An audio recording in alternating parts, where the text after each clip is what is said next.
अगर आप भी चाहते हैं कि तिरंगा फिल्म्स का ऑडियो वीडियो सबसे पहले आप तक पहुंचे, तो लाल बटन दबाकर हमारे चैनल को सब्सक्राइब करें और घंटी का निशान दबाना ना भूलें।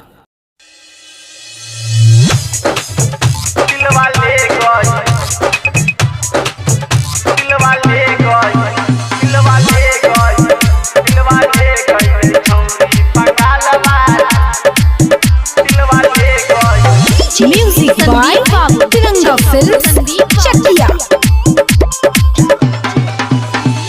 हमारे पीछे बिया पगलाइल का कोई भाई बटे जहिया से आई। हमारे पीछे बिया पगलाइल का कोई भाई बटे जहिया से आई। तो खाली बतियाई बोलेली शान वाली, खाली बतियाई बोलेली शान वाली। दिलवा ले गई, दिलवा ले गई, दिलवा ले गई छौरी बंगाल वाली। दिलवा ले गई छौरी बंगाल वाली। दिलवा ले गई छौरी बंगाल वाली। संदीप बाबू, संदीप बाबू।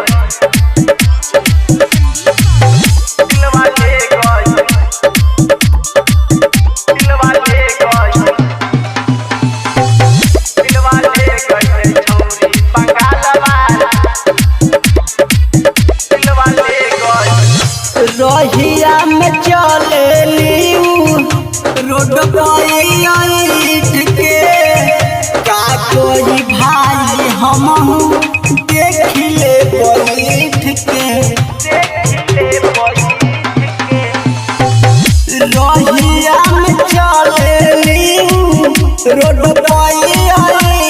के का कोई भाई हम देख ले बैठ के। दू बरह पातर बिया लंबा बाल वाली। दू बरह पातर बिया लंबा बाल वाली। दिलवा ले गई, दिलवा ले गई, दिलवा ले गई छौरी बंगाल वाली। दिलवा ले गई छौरी बंगाल वाली। दिलवा ले गई छौरी बंगाल वाली। संदीप बाबू, संदीप बाबू।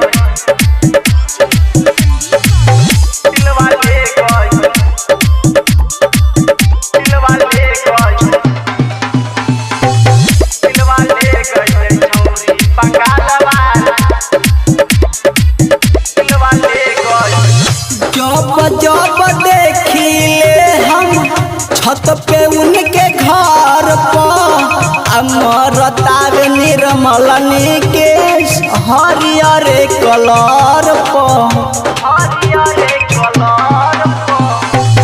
जब जब देखिले हम छत पे उनके घर पर, अमरतार निर्मल निकेश हरियर कलर पर।